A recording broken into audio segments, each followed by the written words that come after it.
에베소서 6장 1절입니다. 같이 한 목소리를 읽어보겠습니다. 시작.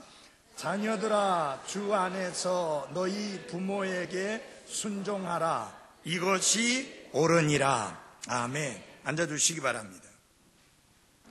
명품 부모, 순종 이렇게 했는데 오늘 오후 제목은 너희 부모에게 순종하라 로 하겠습니다. 한번 다 같이 해봅시다. 너희 부모에게 순종하라. 자, 너희 부모에게 순종하라고 하니까 손을 들어가지고 다른 사람을 가리키면서 너희 부모에게 순종하라 라고 하지 말고 스스로에게 가르치면서 너희 부모에게 순종하라 이렇게 적응시켜야 할 것입니다. 왜 우리는 부모에게 순종해야 하는가? 첫째는 하나님의 명령이기 때문입니다. 여기 말씀에 보면은 자녀들아, 주 안에서 너희 부모에게 뭐하라? 순종하라 라고 말씀하셨습니다. 이 말씀은 사람이 사람에게 준 명령이 아니라 하나님께서 사람에게 준 명령으로서 모든 자녀들에게 해당되는 말씀입니다. 우리는 부모님에게 순종해야 합니다. 주 안에서 너희 부모에게 순종하라는 말은 너희가 주님 안에 있다면, 주 안에서 새로운 창조물이 되었다면, 주 안에서 변화되어 새 사람이 되었다면 너희 부모에게 순종하라 라고 말씀한 겁니다. 이 마지막 시대뿐만 아니라 오래전 수천 년 전에도 믿지 않는 불신자 자녀들의 특징이 무엇이냐?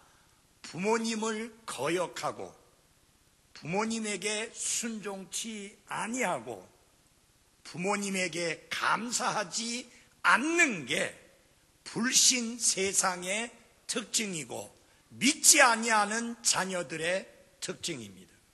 그래서 이 말씀은 무슨 뜻이냐? 이제 여러분들이 주 안에서 이제는 변화되어 새 사람이 되었고 그리스도인이 되었고 새로운 창조물이 되었고 새 사람으로서 새롭게 되었으니 너희 부모에게 순종하라 라고 말씀하고 있습니다. 여기 1세기에 그 당시의 자녀들 부모에게 순종하지 않았습니다. 부모에게 거역했습니다. 부모에게 감사하지 않았습니다. 그런 사람들 사이에서 살고 있는 그리스도인들, 그들은 주 안에 있는 자이지 주 밖에 있는 자가 아니기 때문에 주 안에 있다면 너희들은 반드시 너희 부모에게 순종하라 라고 말씀하고 있는 것입니다. 결국은 너희가 진정으로 그리스도인이라면, 참된 그리스도인이라면 그리스도인이 아닌 사람들과 확실히 다르게 너희 부모에게 뭐 하라고요? 순종하라. 왜? 우리를 구원하신, 우리 생명의 주인이신, 그리고 우리에게 부모님을 허락하신 하나님의 명령이기 때문입니다. 지금 이 21세기의 특징이 뭡니까? 모든 권위를 무시하고 모든 권위에 대적하고 모든 권위를 거역하려고 하는 게 21세기의 특징입니다. 여러분, 우리가 언제 감히 대통령 이름을 입에 올리면서 욕을 했습니까? 근데 지금은 이 나라의 제일 어른인 대통령에 대해서 함부로 입에 올릴 뿐만 아니라 욕지거리까지 하는 이런 세상이 됐습니다. 독재 치하에서 말 한 번 잘못했다가는 감옥에 갇히는 상황이 아닌 이상은 모든 민주주의 국가에서 이런 현상들이 일어나고 있습니다. 다시 말하면 모든 권위에 대하여 도전하는 겁니다. 모든 권위에 대하여 대항하는 겁니다. 모든 권위에 대하여 저항하는 겁니다. 그러다 보니까 어떤 권위에도 대항을 하는가, 어떤 권위에도 거역을 하는가, 하나님이 허락해 주신 자신의 부모의 권위에 대해도 거역하고 대적하고 대항하는 그런 세상이 되어버렸습니다. 오늘 아침에 저는 여러분들에게 아버지와 어머니를 공경하라고 말씀드렸습니다. 그 공경의 표시 중에 하나가 여러분들은 어른들을 무게 있게 대접해 드려야 합니다. 여러분, 친구들에게 이야기하듯이 어머니 아버지에게 반말로 틱틱 쏘고 말하는 그런 버르장머리들 배우지 마십시오. 그거는 잘못된 것입니다. 바른 게 아닙니다. 부모님은 그렇게 가볍게 대할 수 있는 가벼운 존재가 아닙니다. 여러분을 낳아주시고 여러분이 오늘이 있기까지 놀라운 희생을 치르시고 오늘 여러분이 있을 수 있게 해주신 분이 부모님이신데, 아버지 어머니이신데, 그 아버지 어머니에게 마치 정말 이웃집의 친구들에게 이야기하듯이 함부로 이야기하고 가볍게 이야기하고 반말로 하고 존경하는 언사를 쓰지 않는다면 그건 크게 잘못된 겁니다. 우리는 너무 가까워서. 그럼 여러분, 저하고 가까우니까 저한테 반말 찍찍 할 거예요? 그냥 안 하잖아요. 저보다 더 어렵게 대해야 될 분은 여러분의 어머니, 아버지이십니다. 제가 여러분에게 무게 있는 존재가 아니에요. 여러분의 삶에 무게 있는 존재는 목사가 아니고 여러분의 아버지와 어머니입니다.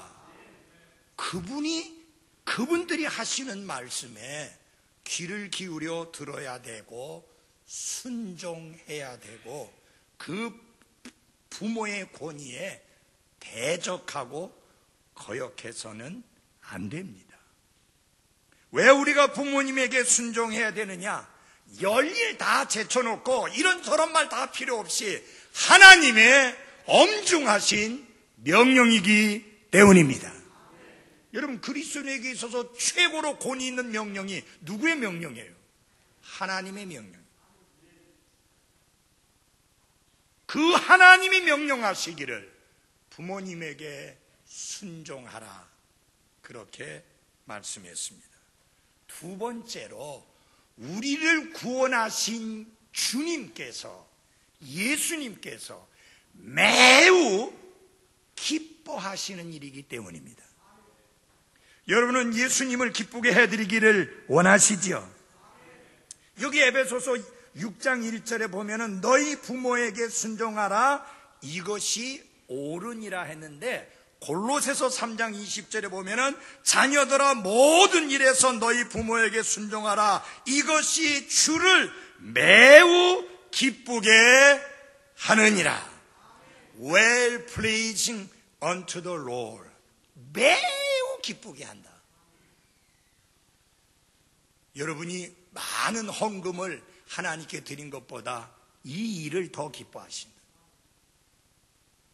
여러분이 훌륭한 많은 일들을 하고 훌륭한 업적을 이룬 것보다 부모님에게 순종하는 것을 하나님께서 매우 기뻐하십니다. 부모님에게 순종하는 삶이야말로 주님을 매우 기뻐하는 삶이기 때문에 주님 안에 있는 여러분과 저는 반드시 부모에게 순종해야 합니다. 여러분 보십시오. 우리의 관심사가 뭐예요? 어떻게 하면 예수님을 기쁘게 해드릴까? 어떻게 하면 나의 주님을 기쁘게 해드릴까? 이게 우리의 관심사인데, 어려운 것 없어요. 그 중에 하나가 뭐냐? 부모님에게 순종을 잘 하는 것이 주님을 기쁘게 한다. 부모님만 기쁜 게 아니에요. 그 부모님의 주님이신 예수 그리스도께서 매우 기뻐하신다. 이게 자녀를 낳아서 길러보면 부모의 마음이 제일 속 터질 때가 언제예요? 뺀돌뺀돌하게 부모님 말씀을 안 듣고 지 멋대로 지 마음대로 할 때 아니에요. 맞아요? 교회 가자. 싫어요. 가자니까. 싫다니까요. 그러면요, 이거 죽이지도 못하고 뭐 무력을 쓸 수도 없고, 뭐 작았을 땐 그냥 손잡고 끌고 오면 되는데 이게 커지니까 안 되는 거예요. 그때 부모님 마음이 무너져 내립니다. 부모님의 마음을 가장 무너지게 만드는 것 중에 하나가 뭐냐? 뺀돌 하면서 부모님에게 순종하지 않는 것, 그분의 말씀을 듣지 않는 것, 그게 부모님의 마음을 엄청 아프게 하고 상하게 합니다. 여기 자녀 되신 분들 잘 들어주십시오. 부모님에게 순종하는 것이 부모님만 기뻐하는 게 아니라 그것이 결국은 우리의 구원자이시여 우리의 주님이신 예수 그리스도를 조금 기쁘게 하는 게 아니라 매우 기쁘게 한다. 그러니 당연히 자녀는 부모에게 순종해야 합니다. 이게 하나님의 엄중한 명령이기 때문에 순종하는 것은 당연한데, 순종하니까 주님이 매우 기뻐하신다. 이게 덤으로 주는 축복이야. 예. 그 다음에 왜 우리가 자녀로서 부모에게 순종해야 되느냐? 인간으로서 마땅한 일이기 때문입니다. 여기 6장 1절에 보면 뭐라고 그랬어요? 한번 같이 읽어보겠습니다. 시작. 자녀들아, 주 안에서 너희 부모에게 순종하라. 이것이 옳으니라. 이것이 옳다라고 할 때, 이 옳다는 말이 this is right 할 때 이 옳다는 말이 어떤 때 쓰는 말이냐면 절대적인 가치를 강조할 때 쓰이는 말이 옳다라고 하는 뜻입니다. 부모에게 순종하는 것은 절대적인 가치를 가진 옳은 일입니다. 그래서 이 말씀은 마땅히 그렇게 해야 할 당위의 일을 강조할 때 표현하는 것이 옳다라고 하는 단어입니다. 마땅히 그러해야 된다. 그것을 표현할 때 옳다라고 하는 표현을 씁니다. 결국 부모에게 순종하는 것이 옳은 것이라면 부모에게 순종하지 않는 것은 어떤 핑계를 대든지 간에 그것은 옳지 않은 것입니다. 아멘. 미국의 대통령의 어머님이 교회 가서 주일학교 시간에, 그게 미국인데 어떻게 해서 그 신발을 벗고 들어갔는지 모르지만은 아이들의 신발을 정리하는 일을 하는데 그 아들이 대통령이 되기 전부터 그 일을 했던 거예요. 아들이 대통령이 되고 나니까 어머니, 그래도 아들이 대통령인데 그 교회 가서 신발 정리하고 하는 그런 일은 이제 그만하시죠. 그때 그 어머님이 이렇게 이야기를 했습니다. 너는 이 나라를 다스리는 그 일이 엄청난 일이라고 생각하는데 내가 하나님의 영광을 위해서 아이들의 신발을 정리해주는 이 일이야말로 그 무엇과도 바꿀 수 없는 가장 소중한 일이다. 이 엄마가 부끄러우면 더 이상 연락하지 마라.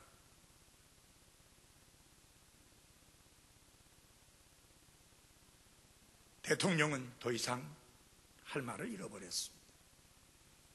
사랑하는 그리스도인 여러분, 아버지와 어머니에게, 부모님에게 순종하는 것, 이거는 주님을 매우 기뻐하는 일이니 우리가 더욱 힘써야 합니다. 종종 신문에 나오는 내용 중에, 뉴스에 나오는 내용 중에 독실한 그리스도인인데 부모에게 형편없는 짓거리를 한 사람들의 이야기를 하면서 독실한 크리스찬이다 라는 이야기가 나올 때마다 제가 기가 쳐서 말이 안 나와요. 잘 들어주십시오. 독실한 그리스도인은 그렇게 하지 않습니다.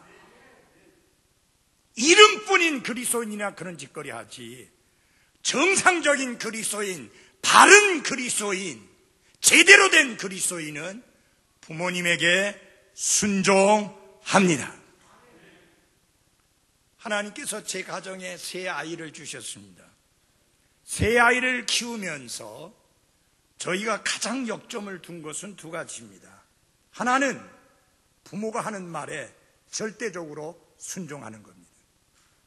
그래서 우리 큰아이 보면은 지가 생각할 때는 이렇게 하는 게 좋은 것 같은데 아버지가 이렇게 말하니까 따르긴 따라야 되니까 눈물을 줄줄줄줄 흘리면서도 그렇게 하는 거예요.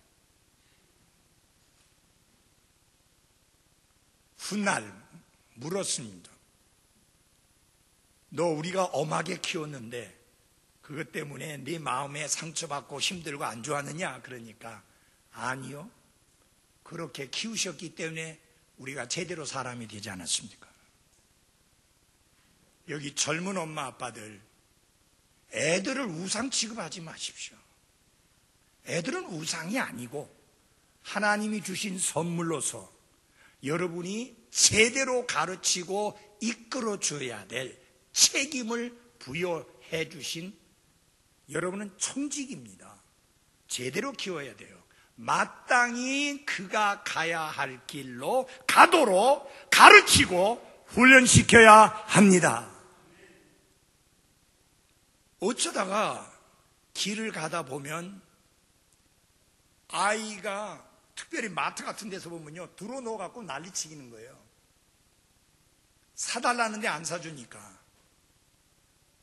그거는요, 더 이상 볼 곳 없어. 어디로 데려가야 돼요? 큰 소리 이야기하면 어디로? 화장실로. 그럼 화장실에 가서 어떻게 해야 돼요?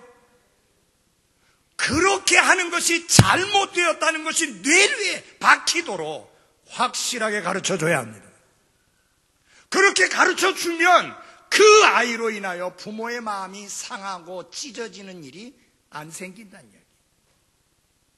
근데 아이가 하고 싶은 대로 다 할 수 있도록, 때만 쓰면 언제든지 통할 수 있도록 그렇게 가르쳐 놓으면 그 아이가 사회에 나가서도 때만 쓰면 다 통하는 줄로 알고 행동하다가 어떻게 되겠습니까? 교도소 가기가 딱 맞는다는 이야기. 그렇게 가르치면 안 됩니다. 아까 우리 여러 사람들이 요절을 배웠는데 바르게 하는 채찍이 그 어린아이 속에 얽혀있는 미련한 것을 뽑아낸다 했잖아요. 우리는 아이를 타고 이제 아이를 데리고 이제 버스를 타고 이렇게 쭉 갑니다. 그러면 반드시 애들이 특징이 뭐예요? 버스 타면 뭐예요? 자요. 그러면 내릴 때 되면 어떻게 하느냐? 깨워요. 걸어. 절대 그거 뭐 업고 오고, 아니 7, 8살짜리 왜 업어요? 깨, 내려, 걷자. 그러면 뭐 업어달라 칭칭대고 그런 거 없어요. 그런 거 했다가 맞아 죽어. 그러다가 난리 나요. 아무것도 도움이 안 돼. 본인들에게 잘 알아요.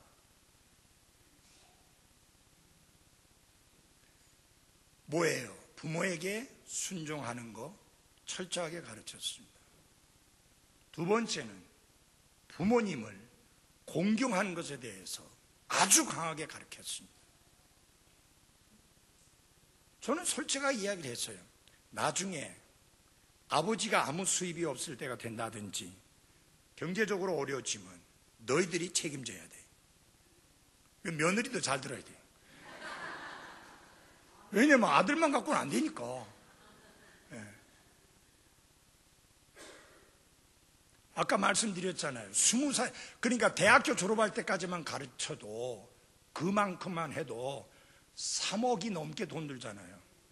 그러면 이제 그 어머니 아버지가 연세가 높아지셔서 따로 특별한 수입이 없을 때 그 돌봐드리는 거 그거 몇 푼 안 들어요. 근데 여러분, 제발 여러분 이런 생각 가지면 안 돼요. 내 자식을 위해서는 쓸 돈이 있는데 부모님 공경에 쓸 돈은 없다. 그러면 어떻게 되는지 아세요? 잘 줘주세요. 나중에 그 사람이 자기 자식한테 똑같이 받아요. 이거 일본 놈들이 꾸며낸 이야기를 했죠. 고려장. 그 중에 이런 이야기가 있어요. 이제 아버지가 연세가 많이 나빠지셨어요. 그래서 이제 지게에다가 지고 이제 그 어르신을 이제 모시고 이제 산에 가서 놓고 오려고 그러는데 아이도 지게를 하나 지고 온 거예요. 야, 너는 왜 지게를 지고 왔느냐 그러니까 나중에 아버지 이렇게 나이 많아서 늙으셔서 할아버지처럼 되면 제가 지고 오라고요. 무슨 말이에요? 심은 대로 거둔다는 이야기예요. 그건 일본 놈들이 꾸며낸 엉터리 이야기고, 내가 말하고자 하는 것은 부모님에게 여러분이 순종을 잘하는 모습을 보여주면 여러분의 자녀들 또한 나중에 부모님에게 순종하는 것을 잘할 수 있습니다. 여러분 무시 한진일가 보세요. 아버지 어머니가 쌍욕하고 그냥 막말하고 그래 놓으니까 그 밑에서 배운 애들 똑같이 하잖아요. 한결같이. 왜요? 아이들은 가르치는 대로 배우는 게 아니라 본대로 배웁니다. 그래서 본을 보여주는 게 중요합니다. 자녀들은 반드시 두 가지를 잘해야 됩니다. 순종하는 것과 부모를 공경하는 것. 아멘. 다 같이 합시다. 순종과 공경. 이거 제대로 안 하면 그거는 그리스도인 생활 제대로 하는 게 아니에요. 여러분이 뭐 교회 와서 뭐 열심히 섬기고 뭐 여기서 악기하고 또 밑에서 저기 주방에서 일하고 뭐 이런 주일학교 교사 가르치고 찬양대하고 이거 다 해도 어머니 아버지를 공경하지 않냐고 부모님에게 순종하지 않으면 그 신앙은 근본적으로 잘못된 거예요. 그거부터 바로 해야 돼요. 성경을 보면 부모를 슬프게 해가지고 비극적인 죽음을 맞이한 사람에 대한 기록이 있습니다. 다 잘 알고 있죠? 그 사람 이름이 뭐예요? 압살롬. 압살롬은 다윗 왕의 아들로서 외모로 볼 때 성경이 머리에서 발끝까지 흠이 없이 잘생긴 자였다 그랬습니다. 소위 말하면 인물이 아주 뛰어나게 잘생긴 사람.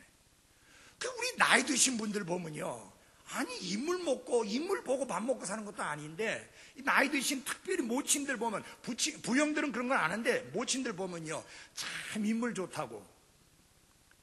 여러분 인물 좋은 사람 하나도 없습니다. 모든 사람이 인물이 다 좋습니다. 왜냐하면 모두 다 하나님의 명품이기 때문에 그렇습니다. 아니 여러분 인물이 좋다는 기준이 뭐예요? 뭐 어떤 기준 가지고 말하는 거예요? 어떤 기준 가지고 인물이 안 좋다고 그래요? 성경에 있어요? 없어요. 아니 무슨 나라의 법이 있어요? 없어요. 사회적 기준이 있어요? 없어요. 그런 것 가지고 인물이 좋으니 나쁘니 하면 안 돼요. 여러분 모두는 다 미남이고 미녀고 하나님의 걸작품인 것을 잊지 마십시오.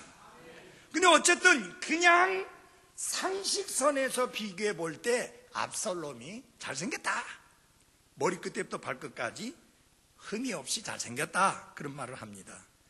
근데 여러분 그러면 뭐 합니까? 무척 교만해가지고요. 전쟁에서 승리하게 되면 자기 자신을 위해서 기념비를 세웠어요. 여러분 전쟁의 승리는 하나님이 주신 것이지 지가 잘나서 이긴 게 아니에요. 그래서 이기고 돌아오면 하나님께 영광 돌려야 되는데 하나님께 영광 돌린 게 아니라 자기를 위해서 기념비를 세웠어요. 그러더니 마침내는 어떻게 했어요? 자신의 인기가 높아지자 아버지를 대적해서 반역을 일으켰어요. 그래서 아버지를 죽이려고 함으로 아버지가 도망을 쳐야 되는 상황이 됐습니다. 이 압살롬은 외모가 다른 사람보다 좀 뛰어나긴 했는데 어떻게 됐는가? 머리카락을 엄청 길게 길렀어요. 사내 녀석이 꼴 보기 싫게 머리카락을 엄청 길게 길렀어요. 여자가 이렇게 길게 길렀으면 보기에도 좋고 예뻐요. 매력적이고. 근데 남자가 이렇게 길게 기르면 꼴볼견이에요. 종종 보면은 남자가 머리를 길러가지고 뭐 꽁지머리하고 뭐 회개망측한 모습을 해요. 성경 몰사가 뭐라고 말했느냐? 남자의 긴 머리는 부끄러움이다. 에? 아니거든요. 근데 여러분 잘 보십시오. 이 압살롬이 어떻게 죽었는지 알아요? 긴 머리 때문에 나귀를 타고 도망가다가 이 나뭇가지에 머리가 걸려서 공중에 대롱대롱 매달려 있으니까 다른 사람이 와가지고 창으로 푹 찔러갖고 죽었어요. 긴 머리 아니었으면 안 걸렸죠. 이거보다라도 남자 긴 머리 하면 안 돼요. 안 죽고 싶거든 긴 머리 하지 말아요. 오늘날도요, 그가 이제 죽고 난 다음에 기돈 골짜기에다가 던져가지고 묘지를 하나 만들었는데, 오늘날도 이 묘지를 지나가는 사람마다 그 묘지에다가 돌을 던지면서 부모에게 불효한 압살롬을 저주한다고 하는 것입니다. 지금 수천 년의 세월이 흘렀는데도 그 묘지 앞을 지나가면서 이 못쓸 놈, 이 죽일 놈, 어떻게 아버지를 죽이려고 그렇게 나서서 반역을 일으킬 수 있느냐 하면서 죽은 지 몇천 년이나 지났는데도 돌을 던지면서 저주한다는 거예요. 이게 바로 부모에게 거역하고 불순종한 삶을 산 자의 최후입니다. 그 다음에 성경에 보면은 부모님의 말씀을 잘 따르고 순종했던 사람이 나옵니다. 요셉. 근데 여러분이 잘 알다시피 요셉의 아버지 야곱은 절대 훌륭한 아버지가 아니었어요. 첫째, 부인이 너무 많아. 본래 부인 2명, 거기다가 첩 2명 해서 4명이에요. 그러니 여러분 잘 보십시오. 12명의 아들이 있었는데 딸 하나 하고, 이 12명의 아들이 있었는데 이게 엄마가 4명이 되다 보니까 이 아이들끼리도 얼마나 끔찍한 관계가 되겠어요. 근데 이 야곱은 그 중에서 11번째 태어난 요셉을 너무너무 좋아했어요. 왜? 자기가 좋아하는 4명의 여자 중에 제일 좋아하는 그 부인이 낳은 아들이거든요. 그러니까 눈에 띄게 편애를 했습니다. 성경에 보면은 이 색동옷 같은 것을 입혔다고 했죠. 그 색동옷의 특징이 손이 안 보이게 이렇게 길게 나옵니다. 이건 무슨 소리냐? 야, 넌 일하지 말고 가만히 앉아서 대접받고 살아라. 그런 의미예요. 그 성경에 나오는 그 색동옷 그게 의미가. 그러니 여러분 생각해 보십시오. 아니, 그때 당신 제일 막내인데 그 막내가 형들의 섬김을 받고 생활하라고 해놓으니까 형들이 얼마나 열받습니까? 부모가 돼가지고 여러분 편애하면 돼요, 안 돼요? 안 돼요. 저도 큰아들 좋아하지만 제 아내가 하는 이야기 중에 무슨 이야기를 하느냐, 큰아들은 뭐라 그러냐면 당신 아들이고, 그러면 자연히 막내 아들은 자기 아들이 되는 거예요. 우리 집에서는요, 제 아들이 있고 내 아내 아들이 있어요.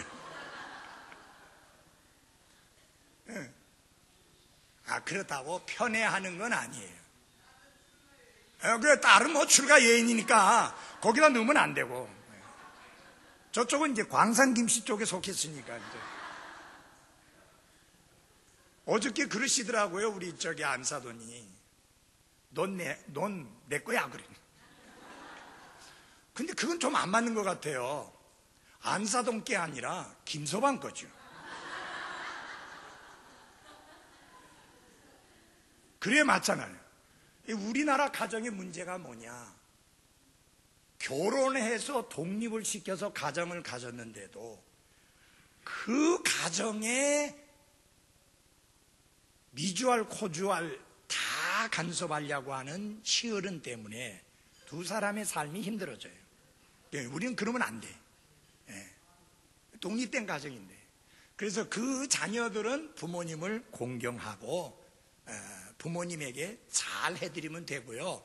결혼해서 독립된 가정을 가지게 되면 잘 들어주세요. 순종이 아니라 이제는 공경만 하면 돼요.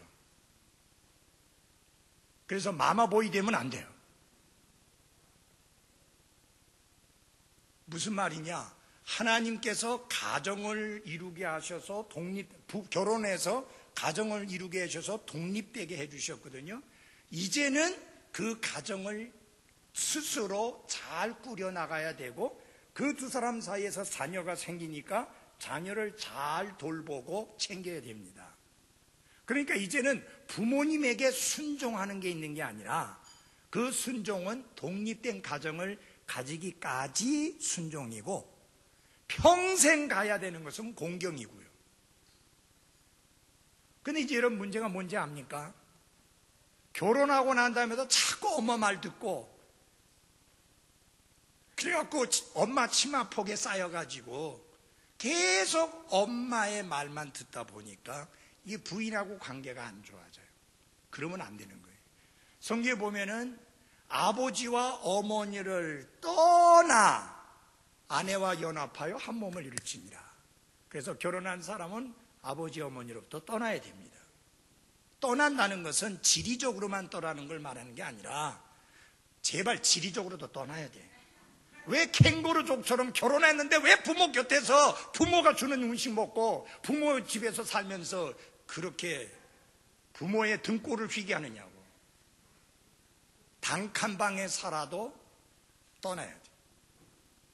정신적으로도 떠나야 돼. 육체적으로도 떠나야 돼. 경제적으로도 떠나야 돼. 그래서 더 이상 부모 거 빼먹으면 안 돼. 이제는 독립된 가정을 가졌으니까. 그래서 지금 결혼한 지 제일 얼마 안 되는 은일이 형제 잘 들어야 돼. 여러분, 그러면서 이렇게 됩니까? 뭐 부모님이 이제 우리가 뭘 좀 하려는데 힘이 붙이니까 부모님이 안 해준다고 부모님에게 신경질 내고 짜증내고 불평하고 그러면 안 돼요. 모든 책임은 이제 두 사람이 함께 지고 가야 되고 단칸방에 살더라도 스스로 독립을 해야지 부모님 쳐다보고 부모님 뭐 해줄 거 기대하고 그러면 안 돼요. 이제는 스스로 책임을 져야 돼요. 죽을 쓰든 밥을 쓰든 독립해서 스스로 책임을 져야 돼요. 근데 요사이 우리나라의 참 큰 문제가 뭐냐? 결혼을 했는데도 독립이 안 되는 거예요. 계속 부모에게 손 내밀고 손 이렇게 내밀거든 딱 쳐버리세요.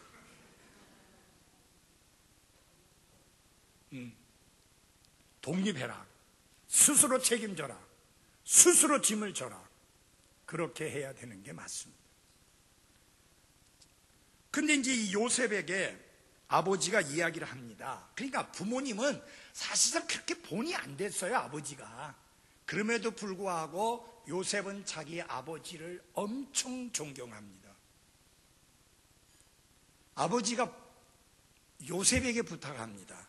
내가 죽거든 이 이집트 땅에다가 장례 지내지 말고 내 고향 가나안 땅 거기다가 장례를 치러달라. 이거 참 먼 거리를 가야 되거든요. 이집트에서 사해 사막을 지나 가지고 그렇게 해서 가야 되는 건데 이게 쉬운 길이 아닌데 부탁을 합니다.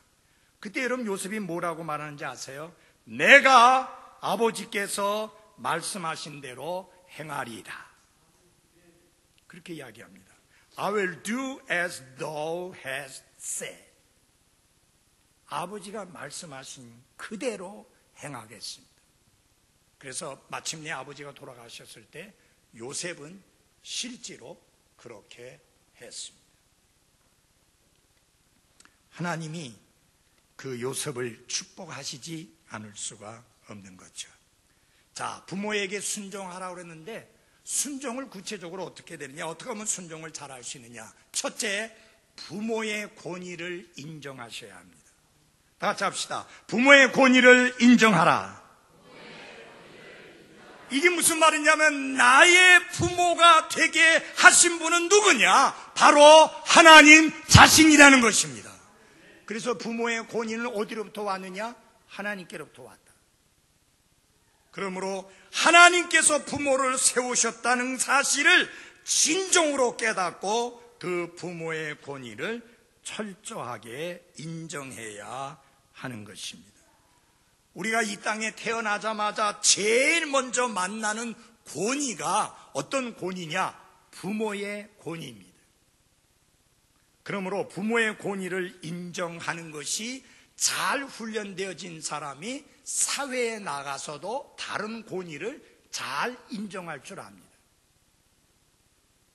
두 번째로 부모님의 말씀을 경청해야 합니다. 이 자식들이 하는 말 중에 뭐예요? 아버지 한 번만 더 하시면 100번이거든요. 여러분, 수십 번 해더라도 같은 말씀을 반복하시더라도 그 말씀을 경청하십시오. 여기 순종이라는 단어는 두 개의 단어가 합해서 만들어진 단어인데요. 무엇 아래서라는 단어하고 잘 듣는다는 단어가 합해서 순종이라는 단어가 되었는데 무슨 뜻이냐? 부모님 된 위치를 인정하고 내가 그 아래서 그분의 말씀을 잘 듣는다. 그것이 순종이라는 말의 의미입니다. 그러므로 순종이 잘 되려면 먼저 잘 듣는 것에서부터 시작이 되어져야 합니다. 내가 그분의 의견에 찬성을 하든 안 하든 1차 부모님의 말씀을 잘 경청하라. 부모님 말씀하실 때 휙 가면서 예 알았거든요 이래 하지 말고 딱 멈추어서 부모님이 하시는 말씀에 경청을 하라. 그것이 순종을 실천하는 두 번째 방법입니다. 첫 번째는 부모의 권위를 인정해야 되고, 두 번째 부모의 권위를 인정한다면 경청해서 들어야죠. 맞아요? 지금 우리나라에 고약한 습관들이 생기고 있어요. 최고 지도자의 권위를 인정 안 해요. 이렇게 되면 나라가 무슨 꼴이 되겠어요? 앞으로 6.13 선거할 건데 여러분, 그렇게 권위를 무시하는 사람은 절대 찍어주지 마세요.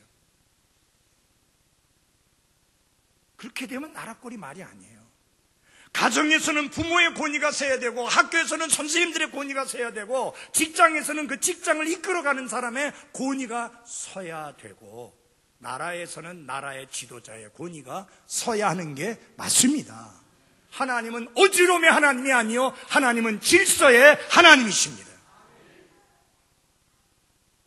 특별히 여러분 가정에서 아버지의 권위를 절대 존중해야 되고, 아버지는 그 가정의 어른으로서의 권위가 절대 존중되어야 하는 것입니다. 요새 남자들이 불쌍하잖아요. 기껏 일해봤자 통장은 아내가 가지고 있고 그쪽으로 다 돈이 들어가요. 그리고 겨우겨우 사정 해가지고 용돈 몇 푼 받아갖고 쓰고. 왜 그렇게 살아요? 아니, 남자들이 왜 그렇게 살아요? 가정의 경제를 책임져야 되는 사람은 남자예요. 하나님이 남자를 가정의 머리가 되게 하셨어요. 맞아요? 아니, 돈도 제대로 못 쓰는 남자가 무슨 힘이 있어요? 예? 무슨 힘이 있어요? 있어요? 돈도 마음대로 못 하는데. 겨우 아내에게 사정해가지고 용돈 좀 5천 원만 좀 올려줘. 그렇게 살지 마십시오. 뭐 끝다리 몇십 원 주고, 그건 누구만 아는 이야기니까 그냥 넘어가겠습니다. 아니 끝다리 달라 하니까 끝다리가 몇백, 몇십만, 몇천, 몇십 원인데 그 끝다리 몇십 원만 주는 거예요. 그러면 돼야 안 돼요? 안 되죠. 그 다음에 부모님의 말씀을 따라야 합니다. 잘 들으셨으면 따라야 합니다. 근데 한 가지 예외적인 사항이 있습니다. 부모님이 하신 말씀이 하나님의 말씀과 충돌이 될 때는 부모님의 말씀이 아닌 하나님의 말씀을 따라야 합니다. 제가 저 딸을 결혼시키면서 제일 걱정했던 부분이, 우리 그 사위 집안은 제사를 하는 집안이잖아요. 우리 목사 딸 출신인데 이 제사드리라고 하면 이게 얼마나 힘들겠나. 할 수도 없고 그렇잖아요. 안 할라니 어른들하고 충돌해야 되고. 기도 많이 했어요. 제발 이 문제 때문에 두 사람이나 어른들과의 관계 속에 어려움이 없게 해달라. 그런데 안사돈께서 아주 교통령 정리를 잘해 주셨어요. 너는 예수 믿는 아이니까 너희들은 하지 마라. 얼마나 고마운지요. 통 큰 말씀을 해 주셨잖아요. 그러니까 우리 딸이 편하게 잘 지냈잖아요. 아니 제사를 늘 해오시던 분들에게는 이게 보통 중요한 게 아니에요. 예, 그거를 중요하게 여기시는 거 이해합니다. 왜냐하면 그분들이 오랫동안 해오신 수백 년 된 관습이잖아요. 근데 그리스도인에게는 그 제사가 그런 게 아니거든요. 우리는 살아 생전에 잘 해드리는 것을 성경이 가르치지, 돌아가시고 난 다음에 상 잘 차려드리는 것을 효도라고 가르치지 않거든요. 그러니까 이게 충돌할 수밖에 없죠. 그렇게 충돌할 때는 싸움을 싸워야 되고 대가를 지불해야 되지만 하나님께 복종하라. 그것이 성경이 가르치는 말씀입니다. 단 그럴 때라 할지라도 부모님의 권위를 무너뜨리거나 부모님의 인격을 해치는 언행을 해서는 안 됩니다. 야단치시면 야단 맞아야 돼요. 혼내시면 혼내는 거 그대로 겸허하게 받아들여야 돼요. 그러나 하나님의 말씀이 가르치는 대로 제사를 할 수 없으니까 그것은 안 하고 하나님께 순종해야 합니다. 자, 다니엘의 세 친구들이 포로로 잡혀갔잖아요. 근데 왕이 칙령을 내립니다. 어마어마하게 큰 신상을 만들어 놓고 나팔을 불거든 전부 다 그 앞에 엎드려 절하라. 여러분, 이 포로로 잡혀간 이 유대인들은 살아계시고 참되신 하나님을 섬기는 사람들이지 이런 우상을 섬기는 사람들이 아니니까 도저히 그 앞에 절을 할 수가 없어요. 근데 여러분 보세요. 다 절하는데 세 명이 딱 서 있으니까 눈에 확 띄잖아요. 그러니까 요때다 싶어서 그 바빌론 사람들이 왕에게 고발을 합니다. 저 히브리 청년, 저 이스라엘에서 잡혀온 저 청년들 세 명은 안 했습니다. 불렀어요, 왕이. 야, 너희들 안 했느냐? 안 했습니다. 못합니다. 너희들 한 번 더 기회 줄게. 다시 한 번 나팔 불 테니까 엎드려 절하라. 그때 그들이 이렇게 말했습니다. 왕이여, 저희들은 할 수 없습니다. 저희들이 섬기는 하나님이 허락지 않는 말씀이니까 할 수가 없습니다. 뭐 다시 나팔 불어도 똑같은 상황입니다. 그러니까 그러면 저 사람들을 불이 막 펄펄 타고 있는 용광로에다가 던져 넣어라. 그리고 보통 때보다 7배나 뜨겁게 해라. 그때 이 세 청년은 왕이여, 이건 불법입니다. 이건 합당치 않습니다. 이렇게 해서는 안 됩니다. 하고 왕에게 대들지 않고, 왕이 거기다 집어넣어도 우리가 섬기는 하나님이 우리를 살려주실 겁니다. 그러나 그리하지 않을지라도 우리는 왕이 세우신 신상 앞에 절할 수 없습니다. 그리고 그대로 묶여서 끌려가서 그 용광로에 던져집니다. 그는 왕의 권위에 도전하지 않았습니다. 대적하고 거역하지 않았습니다. 단 하나님께 순종하는 것이 왕의 명령을 어기는 것인데, 그렇다 할지라도 더 높으신 하나님의 권위에 순종하려고 하니까 뭘 해야 돼요? 대가를 지불해야 돼요. 네, 여러분, 그런데 용광로에 던져졌는데 던져 넣던 사람은 불이 너무 뜨거워서 던져 넣던 사람은 죽었는데 그 안에 들어갔던 사람은 죽지 않고 살아남았고 왕이 오히려 회개했어요. 그리고 이 세 사람들이 섬기는 하나님 외에 다른 것들에다가 절하면 그들을 다 죽여버리고 말겠다고 엄중한 명령을 내립니다. 대가를 지불했지만 그 결과는 놀라웠습니다. 지난 기독교 역사 속에서 어떤 분들은 사자굴에 던져졌고, 어떤 분들은 목이 베어져서 죽었고, 어떤 분들은 산채로 가죽이 벗겨져서 죽었고, 어떤 분들은 기름가마에 던져져서 죽었고, 어떤 분들은 죽을 때까지 질질 끌려다니면서 살이 하나도 남지 않고 뼈가 허옇게 드러난 가운데 죽기도 하고, 불에 타서 죽기도 하고, 많은 순교를 당했는데 그들의 한결같은 태도는 그것입니다. 왕의 명령에 우리가 따를 수 없습니다. 하나님의 명령 때문에. 그러나 왕을 대적하지 않고 우리가 이 하나님의 명령을 따르기 위해서 지불해야 될 값이라면 기꺼이 지불하겠습니다. 그렇게 했습니다. 사랑하는 그리스도인 여러분, 여러분에게 허락하신 부모님, 그 부모님이 여러분의 부모님이 되게 하신 분은 사람이 아니고 하나님이십니다. 그러므로 여러분은 그 권위를 존중하셔야 합니다. 그분들이 말씀하실 때 귀를 기울여 잘 들으셔야 합니다. 그뿐만 아니라 부모님의 말씀을 잘 따라야 합니다. 단 하나님의 말씀과 충돌할 때는 하나님의 말씀을 따르시기 바랍니다. 한번 다 같이 합시다. 내 부모님께 순종하라. 특별히 여기 그리스도인 자녀 여러분들, 절대로 부모님의 말씀을 거역하거나 대적하거나 대들지 말고 잘 순종하는 삶을 살아가는 그리스도인들이 되시기를 바랍니다. 기도하겠습니다.